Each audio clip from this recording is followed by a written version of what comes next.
Crossfire. Thank you so much for taking the time to speak with me. First things first, and we'll go around the room effectively. Kev, how are you doing at the moment?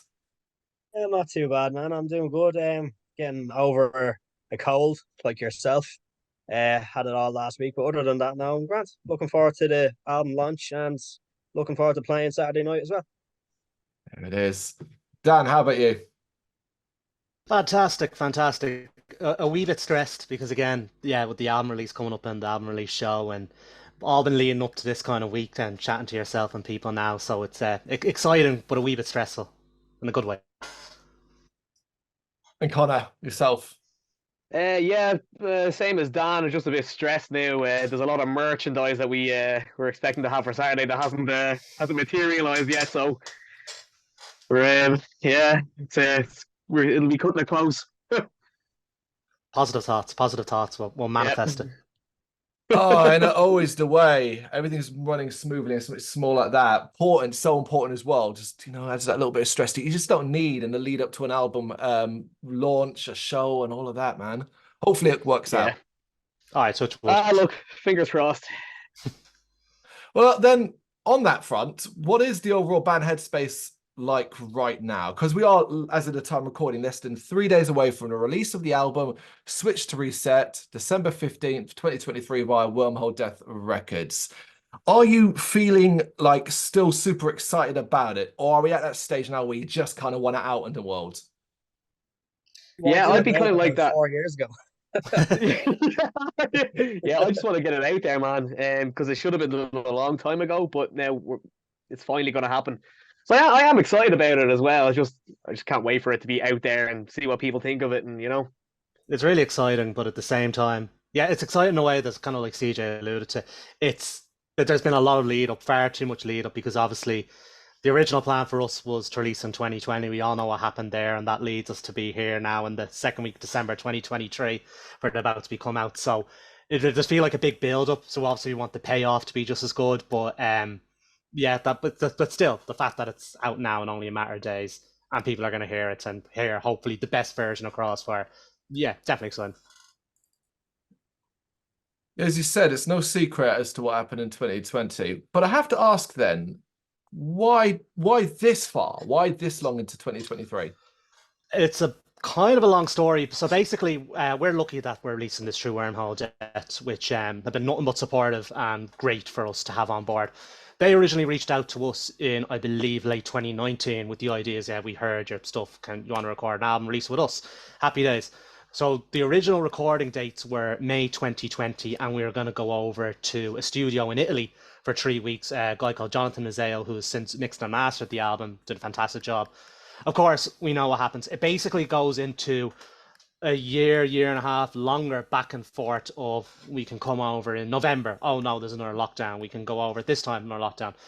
We basically have to decide as a band, because again, we all work our own kind of full-time jobs and commitments, and it's basically like it basically didn't become feasible for us to be able to take 3 weeks of unpaid leave to go over and record it because we couldn't even nail down a date. So what's happened is, and it's led to a delay, which obviously isn't ideal, but it's also great in a way. We've recorded 80-90% of this album ourselves, talking to Jonathan and the label via email and via Skype for the best guidance. But we recorded the drums in Track Mix Studios here in Dublin. The rest was all done in either CJ's garage or our rehearsal room. All of the guitars, bass and vocals were done there. So it's great that we're able to have that hands-on control. We've learned loads. It's sounding great, which is the main thing. And we had the guidance from Jonathan, albeit from a distance. But that has kind of led, rather than doing it 3 weeks in Italy non-stop, it's been us kind of just doing it bit by bit, toiling away for the better part of a year to get to where we are now. So look, time, of course we would have wanted it out earlier, but at the very least, I think the end result is just good, if not better, than if things had happened in a different way. So it's impossible to know now. That's the thing. Like, there's no point looking back and going, well, what could have been? Because of course, 3 weeks in Italy would have been bloody damn fantastic in itself. Yeah, but, would have. You are here now, and it is a banger record, fellas. It really is. I loved it, and it feels like you did everything possible to make it the best it could be. But I'm going to ask you to kind of take me back to the origins of its inception, specifically your vision. Did you have one, and what did it look like? I suppose we knew that from the EP, there were certain songs on that EP that we definitely wanted to re-record, just because the production on the EP, I didn't think best represented Crossfire. You know, It sounded like it was recorded in an answering machine. yeah, it really did. It really did. So the songs, I felt they didn't get the justice they deserved. So I would have personally liked to have recorded some of the songs on that EP again and make the quality a lot better. So we did have a few songs already written for the album that we knew were going to be on the album. And then after that, it was kind of writing new material. So what you're hearing on the album are four old songs that we've had for years, and then four new tracks as well. Does that make it difficult? Because ultimately, as musicians, every day, every week, every month, every year, you are developing, you're moving forward, you're acquiring new tastes, new inspirations, new influences, and all that. So when you have to kind of reapproach songs that are a couple of years old, how easy was it for you to kind of enjoy that aspect of it again? I think personally, if we were to list the songs on this album in the order they were written, you'd see the difference in growth of Crossfire in each song. You'd see us getting more and more kind of progressive and becoming more, you know, becoming better musicians with each song. You know, it's just it's unfortunate that it has taken 10 years to gather all these songs together to put onto an album. You know, usually you see the growth of a band from album to album. And this, if you were to lay it out chronologically of when they were written, you'd see the growth of the band song to song. Yeah, yeah, with bigger bands that do release albums every year or two, you see their progression. But with us, obviously, you haven't seen that. I think it's one of the strengths of the album, though, as well, in terms of it's the way we approach kind of set lists and album songs, etc.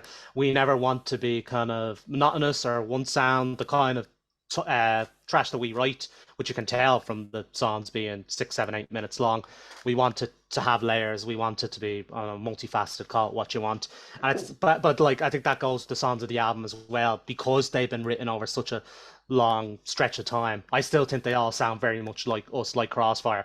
But at the same time, there's plenty of variety from track to track to track when you're releasing an hour-long debut album, which we debated about. Is it really going to be an hour long? It's like, is that not all the same for a debut album? But I think the difference in songs from like Switch to Reset, which is kind of a 6-minute trash banger, to Lost All Control, which is slower, to an 11-minute instrumental, it kind of justifies that runtime. I think anyway. I hope people agree. Yeah, I mean, I'll tell you guys, obviously, when I get stuff sent to me for emails and so on, I'll have a brief read, get a rough idea of what might be looking at. And, you see Irish thrash metal band, and automatically I'm like, well, I know exactly what this is going to sound like. And having those presumptions completely changed and blown out the water is the joy of, listening to your kind of music. And I'm going to come back to this. It's like a politician here, but were you talking about length of time, about songs written? I have a question later on about a specific track, and I'm going to come back to this about when that one was written, because it might explain a lot. Sticking with the record as an overall thing, and I'd love you all to have an input here. Starting with you, Kevin. What were some of the more challenging aspects of creating this record overall for you? From any aspect, I mean, writing, recording, to any part of it, really. I don't think the writing process for us is all too difficult. We do put a lot of time into the writing process, and sometimes it might take a little longer.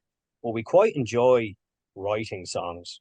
We quite enjoy piecing them together. So I didn't find that to be a struggle as much as obviously the recording, because we were doing it, the majority of it ourselves.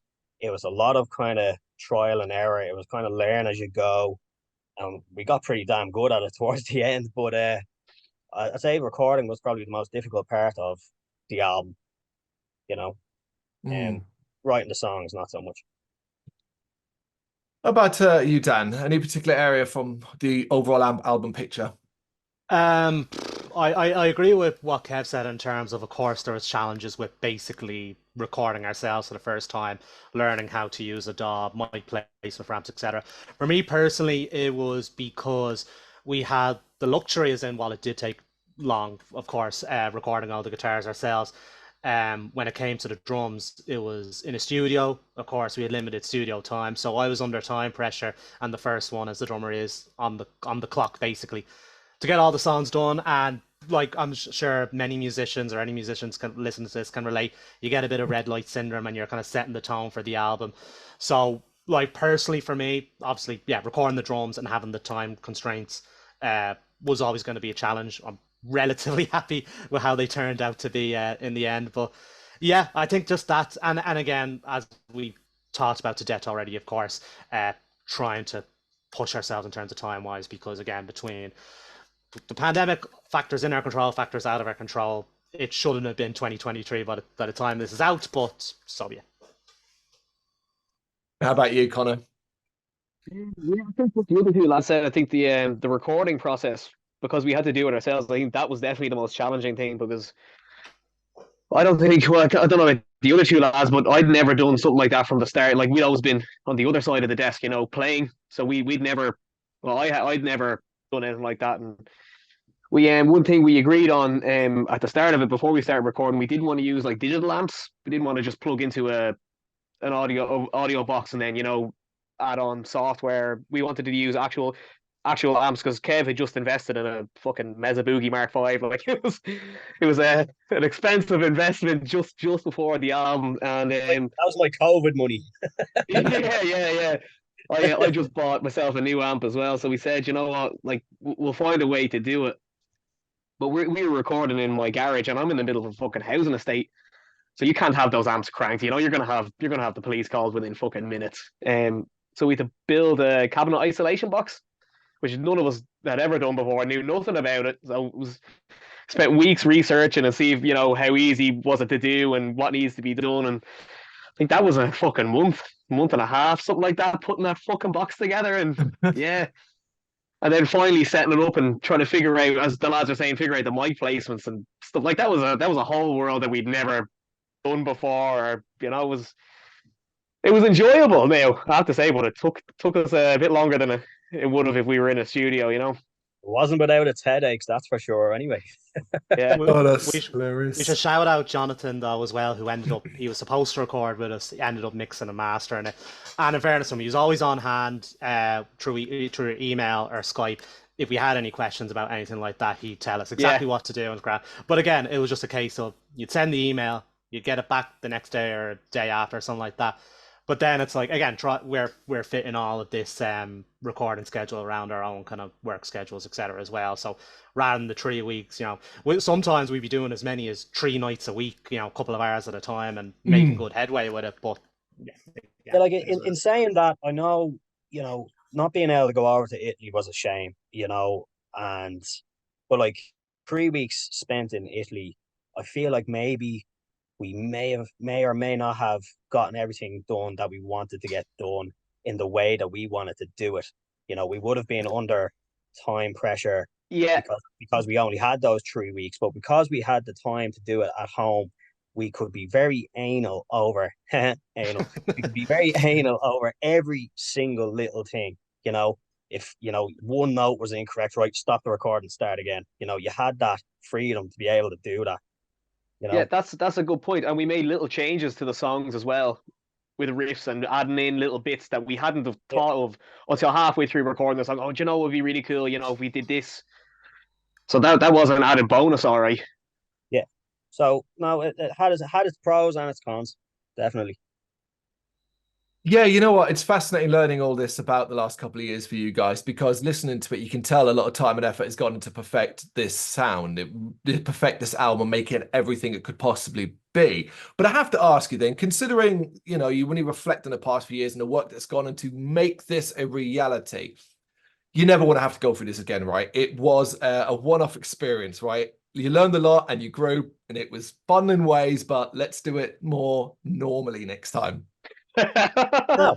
the jury is still out on that. We're talking about that, where we're hoping that sometime in the first half of next year.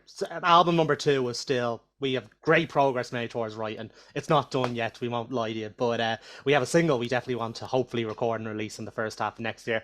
And the conversations start to come up. Well, now hold on, we could use this studio, we could get the deal here, but our at-home DIY-ish formula, it's almost perfected now, and we know what we're doing now. So again, we need to have that conversation again. Do we weigh it up, and how long is it going to take, or how much is it going to cost? Because we know we can get the sound, and we know we can do it, but we're not making any promises yet. Anyway, at least that's a conversation for January. Yeah, let's get switched to a set out first, then think about the future, as it were. Okay, so we talked about the challenges. I want to flip it around to the more positive side of things about the entire creation process. Areas that you individually either loved for whatever reason, or even areas that you learned something new about yourself as a musician. And if you want to get us started, Kevin. Positive areas. There's a positive part of this. I suppose, like what I said, we were able to take our time with the recording process. You know, I felt a lot more at ease doing that. I didn't feel as much pressure on myself, because I don't think pressure helps. I think, you know, you're just more likely to fuck up during the recording if you have that much pressure on you. And you know, if I made a mistake, I could just stop the track and start it again. You know, and it was that easy. I didn't find, because like we have done recording stuff in the past where we have been in an actual studio, and like I think Dan was saying earlier, you know, red light syndrome. The engineer presses the button, right, you're recording now, start going. You know, you just kind of freeze. I didn't feel that at all during the recording process. I actually found it quite enjoyable and a lot more relaxed. I'm glad. Yeah. How about you, Dan? I think the most positive thing is the stage we're at now, when people have heard the singles, they're about to hear the album, and I just think that the result of all that hard work, you can see it. And yeah, well, I think we always had confidence in our songs, I think, or at least they're the songs we like to play and like to write. So of course we're gonna love them, and if other people love them, that's great. But especially people commenting on the sound, is, you know, the actual production there, the actual how good the mix is, and getting all those compliments now from people who have listened to the singles. I really love that, because again, it's the reward from all that hard work, I suppose. During the recording process itself, I think it made it sounds a bit cheesy, it made the bond of the band a bit stronger in terms, because again, it wasn't just meeting every Saturday for practice now. We were sometimes then meeting Saturday, Tuesday, and Thursday to do recording and go through all that trial and error ourselves, having a few beers once we're done, more than we should have. But so as during all the memories, with all the memories of fucked up takes and spending hours trying to fix a problem that could have been mixed in 2 minutes, there we had a few laughs along the way too. So Fabulous. All right, Connor, what about you? Yeah, I think as Kevin said earlier, I used to get a red light syndrome pretty fucking bad, because I wouldn't be in the studio very often. So when you do go into, you know, record something, I used to freeze a lot, and you know, you'd be fucking up. But this time I didn't feel it as bad, because you know, it was a lot more comfortable sitting there with your bandmates in my own house. You know, sitting there, you can take your time.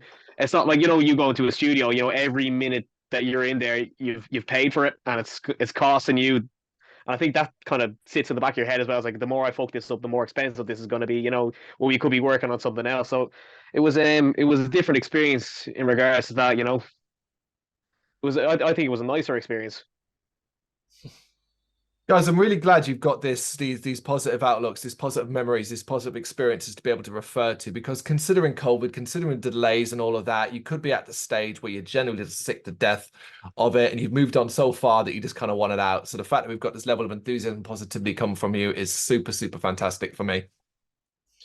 and it's just yeah, like you talk about the positive experience, and like COVID was it was almost like a double jab to us, because not only did it delay the recording process, during March 2020, we had the most momentum as a band that we ever had, because I always try and bring this up because it says in our bio, formed in 2012. I was like, you've been going that long? Or it's like formed in 2013.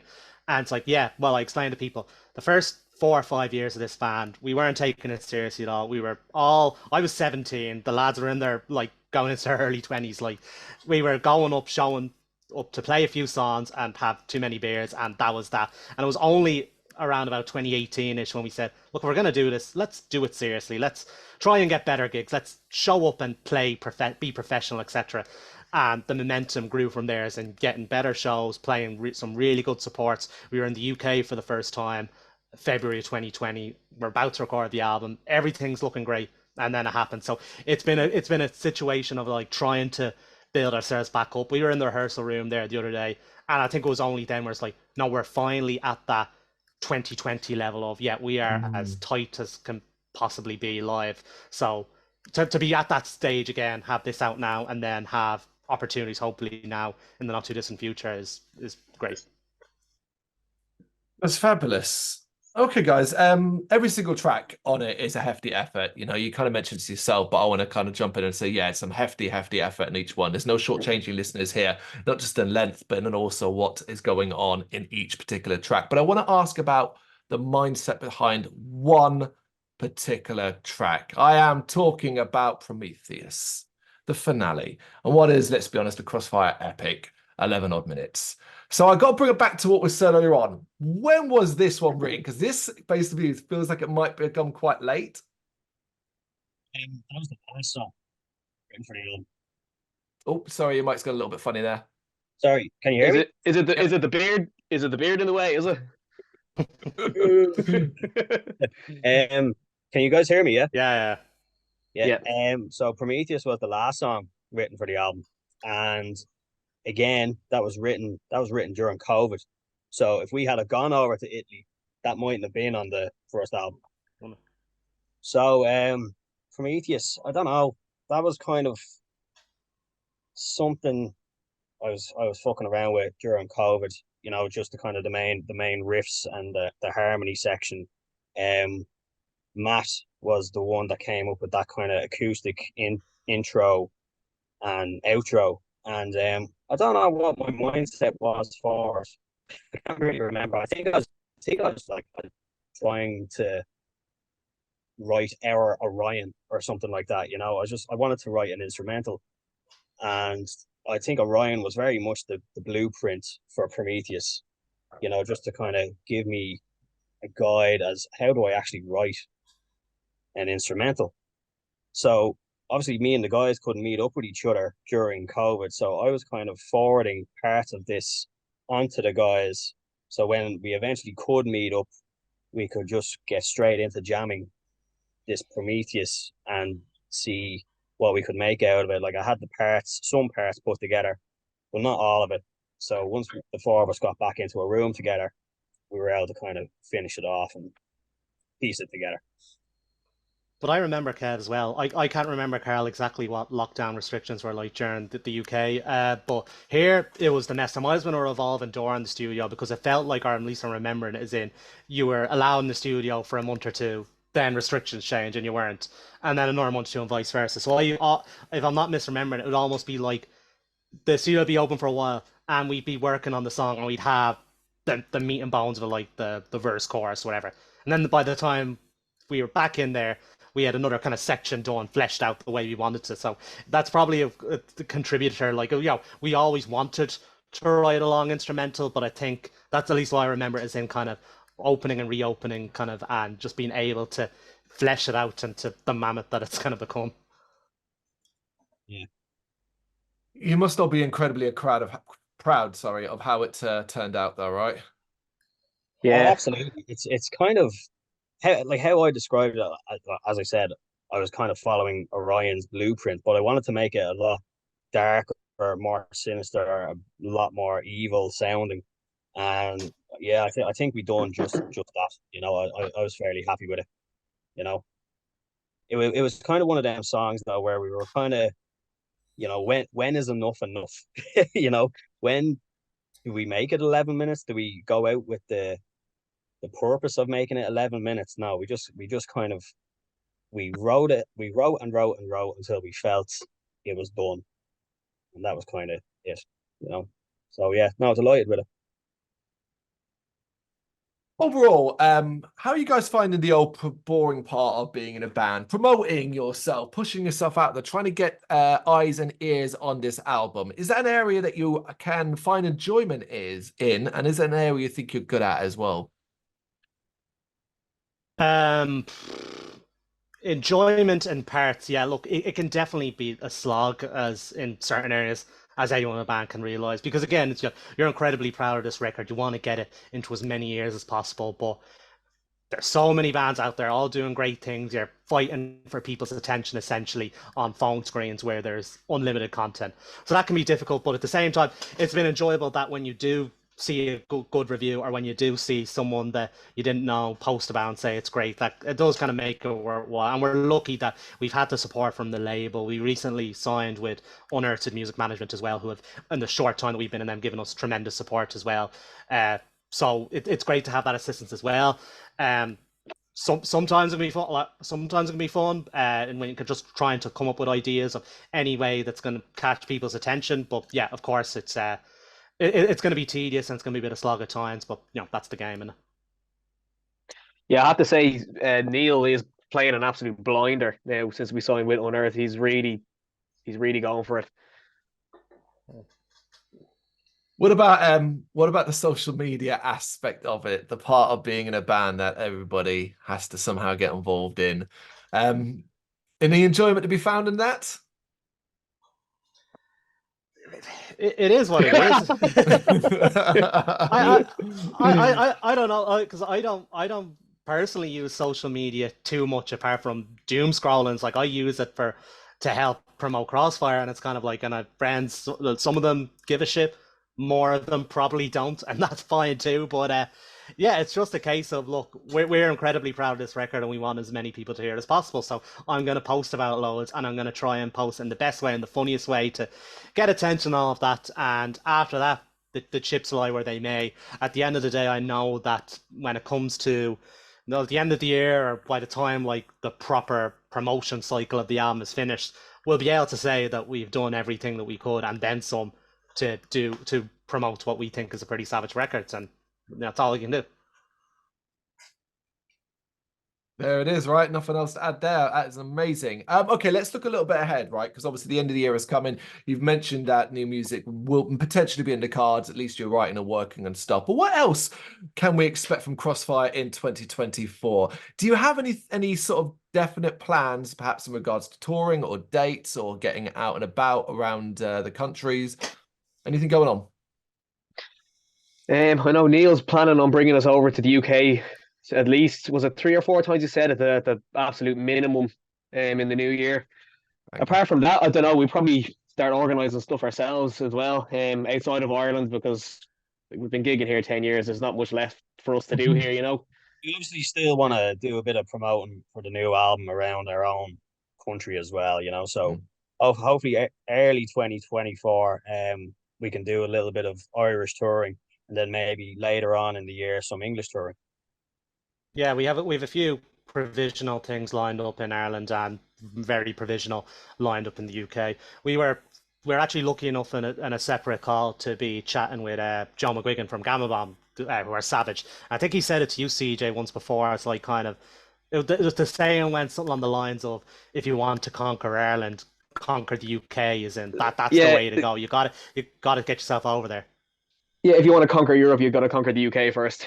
Yeah, basically. So, and because as we were there in early 2020, and we loved the experience. We were in Edinburgh, York, and Glasgow, and all the gigs were fantastic. We loved it, and so yeah, we'll definitely have some Irish gigs lined up. A few are confirmed to be announced, and we'll hit all the. I'd be very surprised if in 2024 we don't hit all the big Irish cities like Cork, Belfast, Limerick, maybe Galway. But yeah, a big priority for us in 2024 is to definitely hit the UK more than once, basically. Fingers crossed you end up coming my neck of the woods, the capital city, London. Yeah, so fingers crossed you get this way, yeah? 100%. Absolutely. Yeah. I love London, so yeah, I've always wanted to play London, so that'll be high on the agenda. Banging. All right, guys, we're almost done. But individually, Kevin, starting with you, what does a Crossfire Christmas look like? Lots of Guinness.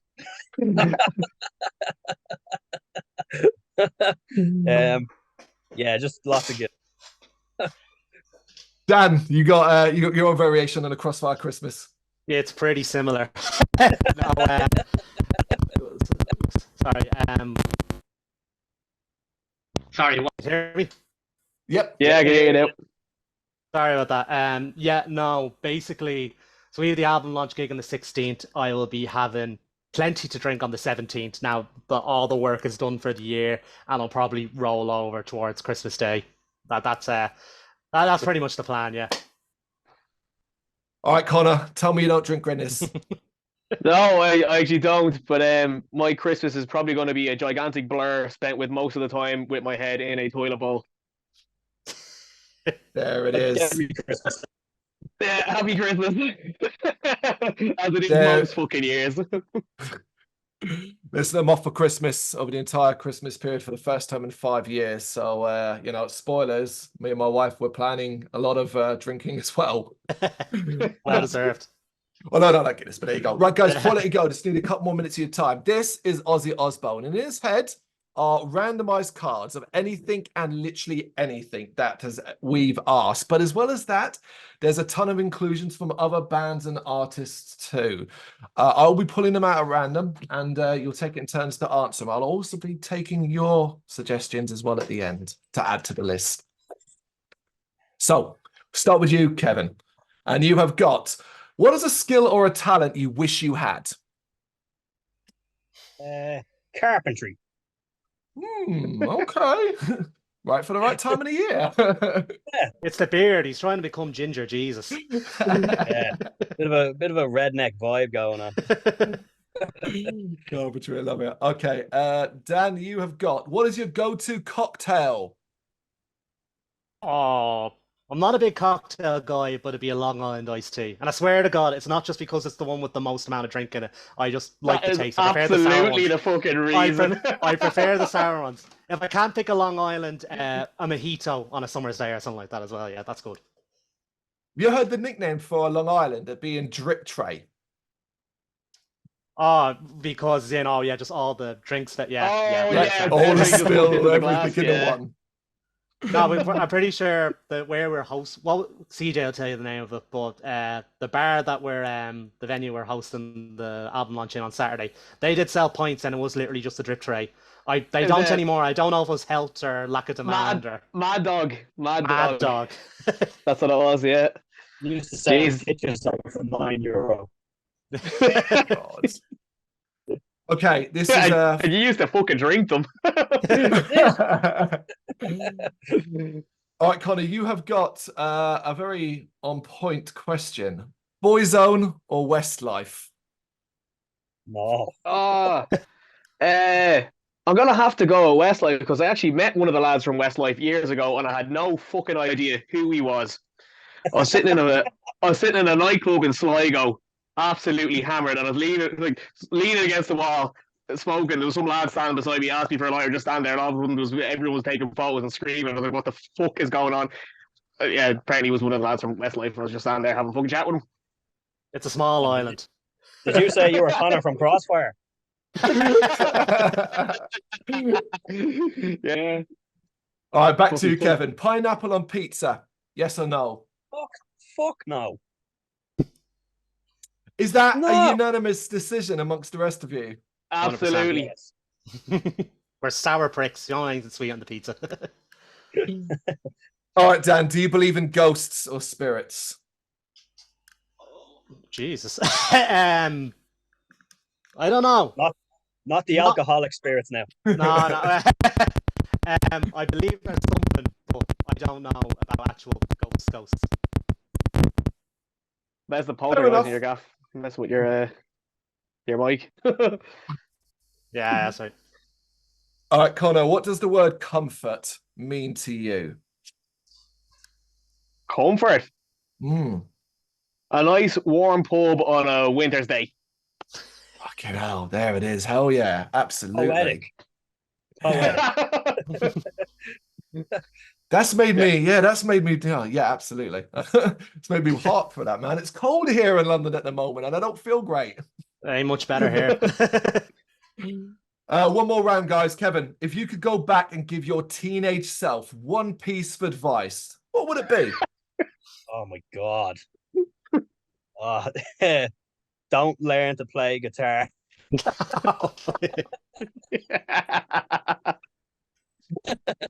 Yeah, but then all it would have meant was your teenage self would learn to play another instrument. Be like, all right, I'll play the bass. Oh shit! Yeah, no, like CJ. Don't get him to do that either. Can I change that answer?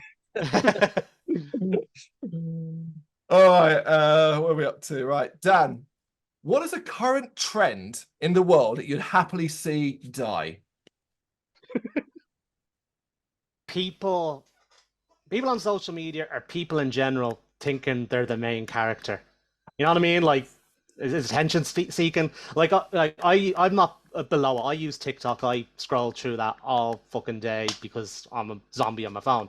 But you see these pricks that are like dancing in the middle of public space and like that, and then they get annoyed when like people walk past the camera. It's like, you're not the only prick on the internet. Just calm down. Yeah, but that I won't rant any further. Damn good one, though. I love it. I love it. All right. Right. Connor, you've got one from a band. Chris, the guitarist of the technical death metal band Beyond Grace, UK metal band, asks, it's a conversation starter, apparently. If you were an item of fruit, what would you be and why? A lemon, because I'm a massive sour cunt. And there it is. And let's just remind people as well that on the 15th of December 2023 via Wormholedeath Records, Switch to Reset is released. Crossfire, thank you so much for taking the time to do this. It's been an absolute pleasure. Cheers, Carl. You're a legend, Carl. Thanks a million for having us. Thank you very much for watching. If you'd like to see more content like this, please consider hitting the subscribe button. It is gratefully appreciated. You can find us over at gbhbl.com, our full website where reviews, news and so much more goes up daily. We're also on all social media platforms: Facebook, Instagram, Twitter, Threads, at gbhbl. Just search for gbhbl and you will find us out there. We also have merchandise on sale. You can access the shop via the website.